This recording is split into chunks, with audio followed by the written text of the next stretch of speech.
Drama serial मायरी के आने वाली इसमें आप देखेंगे कि जब समीना कहती है साइका से कि साइका तुम जाकर फहमी को समझाओ कि इस तरह अपने भाई की बिजनेस में से हिस्सा ना मांगे, क्योंकि कोई भी हक नहीं बनता, हाँ घर में बनता है वो मैं दूंगी मौके पे। तो इस साथ ही साइका कहती है कि काश फहमी को मेरी बातें समझ आती होती, अगर उसे समझ आती होती ना तो आज सज्जाद हम में मौजूद होता। तो इस साथ ही समीना कहती है कि क्या मतलब, क्या कहना चाह रही हो तुम, क्या तुम सब कुछ जानती हो या फिर जो फहमी कह रही है वो ठीक है। तो इस साथ ही साइका कहती है कि बिल्कुल ठीक कह रही है, लेकिन मुझे नहीं अंदाजा था कि इस तरह सजाद का एक्सीडेंट ही हो जाएगा। ये सुनते साथ ही समीना कहती है कि तुम्हें अंदाजा भी है कि अब सारी जिंदगी फहमी तुम्हें अपने शोहर का कातिल समझेगी। तो सुनते साथ ही साइका कहती है कि जानती हूँ, लेकिन मैंने तो सिर्फ और सिर्फ एमन की भलाई का ही सोचा था, मुझे क्या पता था ये सब कुछ हो जाएगा। दूसरे सीन में आप देखेंगे कि जब रहीला हबीब से कहती है कि हबीब मैं तो सोच रही थी कि अब हम फहमी आपी के लिए भी साथ के साथ ही रिश्ता ढूंढना शुरू कर दें। तो सुनते साथ ही हबीब कहता है कि तुम्हारा दिमाग खराब हो गया है, कैसी बातें कर रही हो तुम,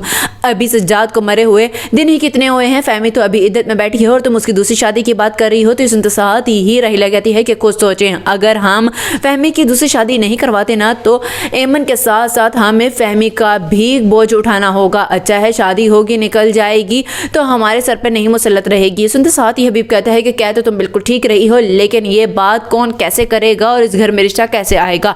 ये सुनते साथ ही रहीला कहती है कि आप ये सब कुछ मुझ पे छोड़ दें, पहले हमें एमन की शादी करानी होगी, उसके बाद हम फहमी की भी शादी करवा देंगे। ये सुनते साथ ही हबीब कहता है कि मुझे ऐसा मुनासिब नहीं लग रहा है। लास्ट सीन में आप देखेंगे कि जब आयशा फहमी के पास जाती है और फहमी से कहती है कि फहमी तुम कब तक इस दुख में बैठी रहोगी, अपने आप को इस दुख में से निकालो। तो इस सुनते साथ ही फहमी कहती है कि अच्छा अगर मैं आपको कहूँ कि रहीला को अपनी सौतन तस्लीम कर लें तो क्या आप कर लेंगी, नहीं करेंगी ना, तो इसी हिसाब से मैं भी इस दुख से बाहर नहीं आऊंगी। तो इस सुनते साथ ही कहती है आयशा के बस बहुत हो गया फहमी, तुम्हें अंदाजा भी है कि रहीला को जितना तुम अपना सगा समझ रही हो तुम्हारी सगी नहीं है, उसी नहीं कोई चाल चली है।